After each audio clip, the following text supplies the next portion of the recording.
بسم اللہ الرحمن الرحیم۔ السلام علیکم۔ ابھی تھوڑی دیر پہلے یعنی میں نے دیکھا بشرا پیرنی نے، پنکی پیرنی نے ایک خطاب فرمایا عوام کے ساتھ، پاکستان تحریک انصاف کے کارکنان کے ساتھ نہیں، عوام کے ساتھ نہیں، اللہ کی تمام مخلوقات سے انہوں نے خطاب فرمایا۔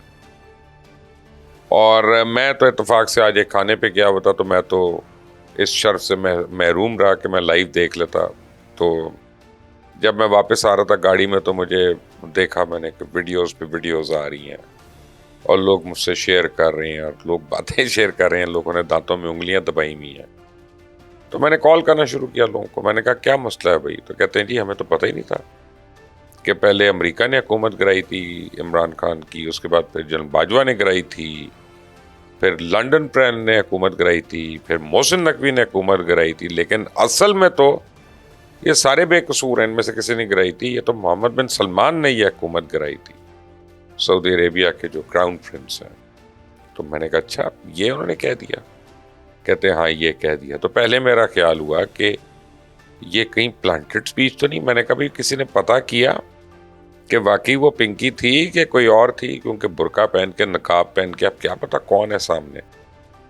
تو میں نے جب ویڈیوز دیکھی اور میں نے آواز سنی تو پھر میں نے تحقیق کی، میں کہا نہیں ہاں یہ وہی ہے، کیونکہ ان سے شرف ملاقات ہے مجھے، میں ان کی آواز بھی سن چکا ہوں، میں بغیر نقابوں وغیرہ کے بھی دیکھ چکا ہوں اور میں نقاب کے ساتھ بھی دیکھ چکا ہوں، تو ٹھیک ہے وہی تھی، کوئی اس میں پرابلم نہیں ہے۔ لیکن سب سے پہلے آپ نے اس تقریر میں نوٹ کیا ہوگا کہ جو انہوں نے کہا کہ تمام مخلوقات سے انہوں نے خطاب کیا، تو چڑیل بڑی میری خوش تھی، چھلانگیں مار رہی تھی، بہت زیادہ ڈانس کر رہی تھی، گاڑی کے بونٹ پر ڈانس کر رہی تھی۔ میں نے کہا کیا ہو گیا؟ کہتی ہے پہلی باری کسی انسان نے تمام مخلوقوں کا ذکر کیا۔ مخلوق میں نے کہا کیا مطلب؟ انہوں نے کہا کیڑے مکوڑے، کاکروچ، چھپکلی، چوہے، ساری بدخینچ، اور سب سے بڑھ کر جن، بھوت، چڑیلیں، ہم سارے اس میں شامل ہیں، ہم سب سے اماں جی نے خطاب کیا۔ تو اب میں نے کہا تو اماں جی تو کالے علم کی ماہر ہیں، وہ کیسے پیچھے رہتی اور کیسے تم لوگوں کو بھول جاتی؟ لیکن بہرحال بشرا بی بی کے خطاب نے آج عمران خان کی سیاست کو کلہاڑا مار دیا۔ جو عمران خان کے قریب ترین ساتھی ہوں گے یا سپورٹرز ہوں گے، ان پہ تو بجلیاں گر گئی ہوں گی کہ یہ کیا تھا۔ اور بشرا بیگم جو تھیں وہ اپنی اوقات سے زیادہ باتیں کر گئی، اپنی حیثیت سے زیادہ باتیں کر گئی۔ ان کو شاید گرین سگنل ملا کہ وہ کوئی سمپتھی ووٹ لے لیں گی، لیکن ایکچولی انہوں نے مزید دشمن بنا لی۔ جس شریعت کا وہ کہہ رہی تھیں کہ خان صاحب وہ شریعت لا رہے تھے تو اس لیے وہ سعودی عربیہ والے ڈر گئے، وہ یہ ناچ گانے والی شریعتیں تھیں، یہ جو ناچنے والیاں آپ نے ساری پالی ہوئی ہیں، رکھی ہوئی ہیں، یہ والی شریعت تھی، وہ ان سے ڈرنا تھا انہوں نے۔ اور خدا نخواستہ آپ نے کون سا ایسا کام کر لیا تھا، ایسا کون سا اپنے دور حکومت میں وہ کام کر لیا تھا؟ پھر ساری آپ کی جو سپیچ تھی اس میں منت ترلا تھا کہ اب وہ ظلم نہیں کریں گے، انہوں نے سیکھ لیا، جیل کے اندر ان کو سبق مل گیا کہ جب طاقت ملے تو پھر انصاف کریں، پھر رحم کریں، تو یہ کریں۔ تو یہ کس کس کو آپ منت کے میسیجز دے رہی تھی؟ تو یہ میں آپ کو بتا دوں بشرا بیگم، جنرل عاصم منیر پہ تو اس میسیج کا کوئی فرق نہیں پڑنا۔ ہاں جنرل فیض کو اگر کسی نے بتایا ہو، وہ مجھے نہیں پتا کہ اس کو پتا چلے گا کہ نہیں، وہ کٹے گا اپنے آپ کو تھپڑ مارے گا کہ میں نے کون سا چیز اپنا بنائی اور کیسا میں نے اس کو پلانٹ کیا اور میں نے اس کو کیا کیا سکھایا اور اس نے جا کے کیا بھنڈ مارے وہاں پہ۔ بہرحال اب 24 نومبر کی کال بشرا بیگم کے مطابق فائنل ہے، اور میں آپ کو آج بتا رہا ہوں کہ پھر یہ فائنل نہیں ہے جب انہوں نے یہ کہہ دیا تو۔ اور یہ 24 نومبر کو بشرا بیگم نے سب سے پہلے اپنے بچوں کو یہ کہا ہے کہ وہ دور رہیں وہاں سے، کیونکہ خون خرابہ ہو سکتا ہے، لوگ فائرنگ ہو سکتی ہے، مارے جائیں گے۔ تو نہ عمران خان کے بچے آ رہے ہیں، نہ بشرا بیگم کے بچے آ رہے ہیں، لیکن قوم کے بچوں کا مستقبل ان دونوں نے مل کر سنوارنا ہے۔ یہ کتنی خوبصورت بات اب ہمیں سمجھ آئی کہ نہ خان کے یہودی بچے آئیں گے، نہ بشرا کے اپنا بچے آئیں گے، لیکن وہ قوم کے بچوں کا مستقبل سنواریں گے۔ اور آج بھی یعنی حد ہے کہ اعظم سواتی ہو بیچارہ، ایک بزرگ آدمی ہے، سینئر آدمی، اس کا نام لے لو، عمر چیمہ کا نام لے لو، یاسمین راشد صاحبہ کا نام لے لو، کینسر سروائیور ہیں، محمود رشید صاحب کا نام لے لو، احسان نیازی کا نام لے لو، کہ کون کون ہے جو بیچارہ جو ہے وہ پابند زندہ ہیں اور اپنا یعنی سلاخوں کے پیچھے ہیں، ان کی کوئی سنوائی نہیں ہے، ان کا کوئی سن نہیں رہا، ان کی کوئی بات نہیں کر رہا، ان کے متعلق تو ایک لفظ نہیں تم لوگ بول رہے. تمہارے میاں کو تو تقریباً 55,000 روپے روزانہ کا کھانا مل رہا ہے وہاں پہ جیل کے مینیول کے برخلاف عدالتوں کے حکم پہ. اور آج میڈم آپ نے وکیلوں کو اور ججز کو جو کال دیا، میں سلام پیش کرتا ہوں آپ کو. یعنی جو ججز آپ کی سائڈیں بھی لے رہے تھے نا بظاہر، وہ بھی اب ہاتھ جوڑ جوڑ کر کہیں گے کہ ہم تو نیوٹرل ہیں، ہمیں کیوں کہہ دیا. جج کیسے آئیں گے احتجاج میں؟ اور وکیلوں کو آپ نے کہا ہے کہ یونیفارم پہن کے آنا وہاں پہ.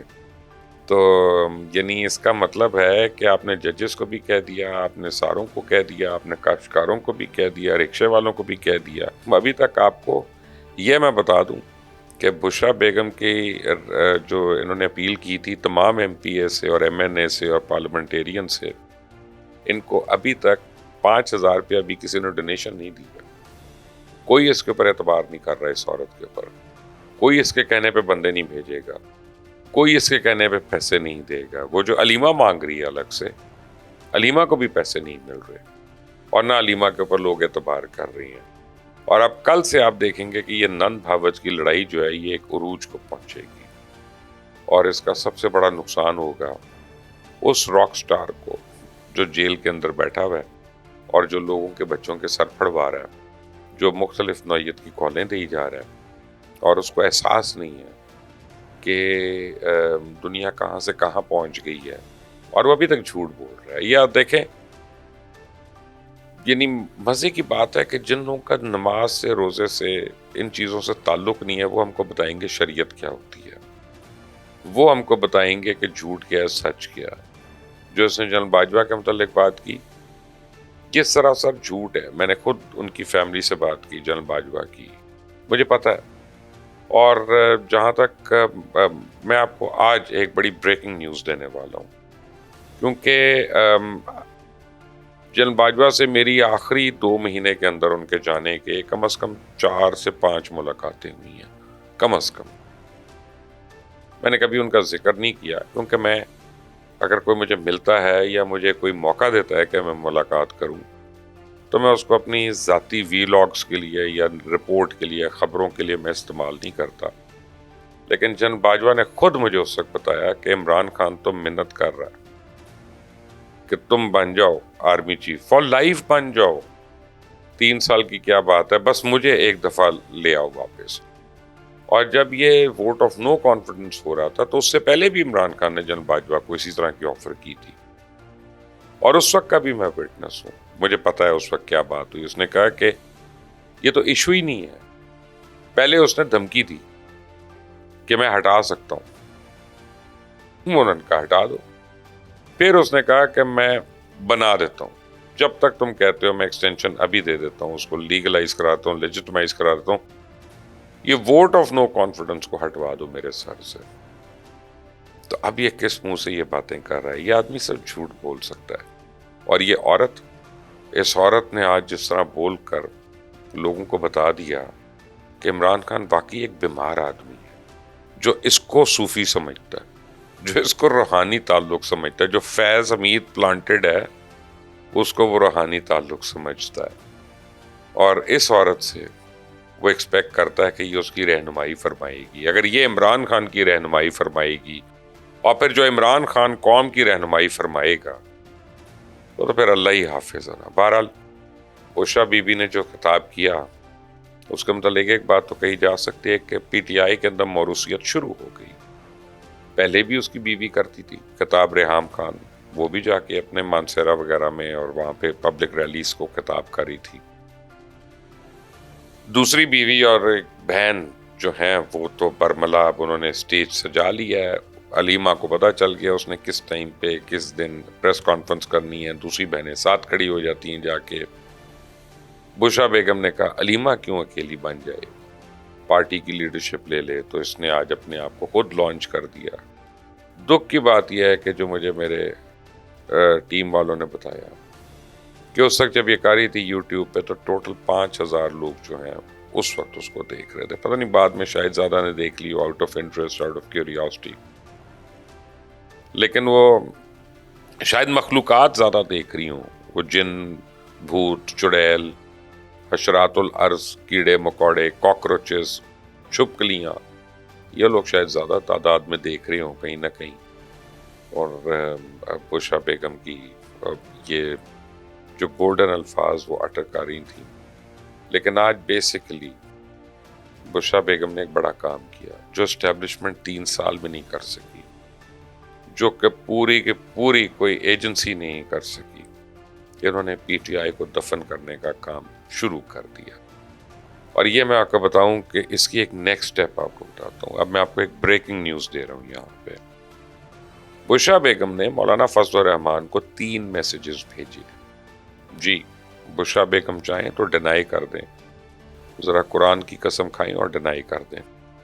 انہوں نے مولانا فضل الرحمان کو میسیجز بھیجے ہیں, اور علی امین گنڈا پور صاحب ان میں سے ایک میسیج جناب کے متعلق ہے کہ جناب کی قربانی دی جا سکتی ہے اگر مولانا اس احتجاج میں حامی بھر لیں 24 تاریخ کو آنے کی. مولانا نے انکار کر دیا. ان کو لانے کا مطلب جو ہے وہ صرف یہی ہے کہ ان کا یہ خیال ہے کہ وہ شاید آپ کی وجہ سے پی ٹی آئی سے دور ہوئے ہیں, ورنہ مولانا تو ہمارے ویل وشر تھے. تو اب آپ بھی تیاری پکڑ لیں, کیونکہ تھوڑے عرصے میں علی امین گنڈا پور آپ کو اطلاع ملے گی کہ آپ کو مولانا کے حق میں قربان کر دیا گیا. ورنہ بشرا بیگم سے پوچھ لیں آج جو 3 میسیجز کیے انہوں نے وہ کیا کیے. اور جو عمران خان کو اصل میں تکلیف ہو رہی ہے سعودی عربیہ کے حساب سے, وہ تو بڑا کلیئر ہے کہ عمران خان ڈرائیور بن کے ایم بی ایس کو ہر جگہ گاڑی میں لے کے پھرتا رہا, لیکن انہوں نے انویسٹمنٹ نہیں کی. انویسٹمنٹ اب وہ اس حکومت کے ٹائم پہ آ کے کر رہے ہیں. اس وقت آ کے تب پتہ چلا کہ کس سے وہ خوش ہیں اور کس پہ اعتبار نہیں ہے. اور خود عمران خان کس کو کیا بلیم کرے. امریکہ سے اس کی لڑائی, ملیشیا سے اس کی لڑائی, ٹرکی سے اس کی دوری, چائنا سے اس کی انبن, صرف رشیا جو ہے وہاں پہ ایک دفعہ وہ گیا ملنے. پیوٹن کو اگر اس کی اصلیت پتہ چل جاتی تو شاید وہ بھی نہ ملتا. لیکن ہر جگہ ہر ملک سے تو دور کر دیا, ایران سے دور کر دیا. پاکستان کا کوئی دوست ہی نہیں رہا تھا جتنی دیر عمران خان یہاں پہ تھا. تب وہ سمجھتا ہے کہ یہی لوگ جو ہیں وہ عمران خان کے لیے لڑائی کریں گے. لوگ مجھے آج بھی, میں جس کھانے پہ تھا بڑی باتیں کر رہے تھے پی ٹی آئی والے کہ ڈونلڈ ٹرمپ جو ہے نا, ڈونلڈ ٹرمپ تو یہ تو وہ. تو میں نے ان کو پوچھا کہ ڈونلڈ ٹرمپ نے الیکشن کی سپیچز میں کبھی عمران خان کا ذکر کیا؟ کیا اس کے الیکشن ایجنڈا میں عمران خان کا ایجنڈا ہے؟ کیا ڈونلڈ ٹرمپ کے الیکشن ایجنڈا میں ایون پاکستان کا کوئی ایجنڈا ہے؟ نہیں, اس کے اپنے بڑے مسائل ہیں. اس کے آنے سے پہلے مسائل بہت زیادہ ہو گئے ہیں. یوکرین کی لڑائی زیادہ فلیم اپ ہو گئی ہے, انٹر کانٹیننٹل بیلسٹک میزائل چل گئی ہیں, ایران اور اسرائیل جو آپس میں گھڑ کر رہے ہیں, ڈرونز بھیج رہے ہیں, جہاز بھیج رہے ہیں ایک دوسرے پہ, مزید لڑائیاں ہونے جا رہی ہیں. نارتھ کوریا جو ہے اس نے اپنے ٹروپس بھیج دی ہیں. انگلینڈ نے اپنا جو میزائل ہے وہ دے دیا یوکرین کو لانچ کرنے کے لیے, اور انگلینڈ اب ان کا میڈیا لکھ رہا ہے کہ ہمارے اوپر حملہ ہو سکتا ہے رشیا کا کسی بھی وقت. تو جناب پی ٹی آئی والوں, عمران خان کے لیے کسی کے پاس وقت نہیں ہے, خاص طور ڈونلڈ ٹرمپ کے پاس تو بالکل بھی وقت نہیں ہے. اگر آپ کے پاس وقت ہے تو آج بڑی امی کی تقریر دوبارہ سنیں آرام سے, اور کوسیں اس وقت کو کہ جب فیض امیر نے ان کو پلانٹ کر کے عمران خان کے اتنے قریب کر دیا کہ وہ ان سے شادی کر کے بیٹھ گیا, اور یہ عورت آپ کی ریاست چلاتی رہی. سوچئے گا اس پہ. اپنا خیال رکھیں. until the next time, اللہ حافظ.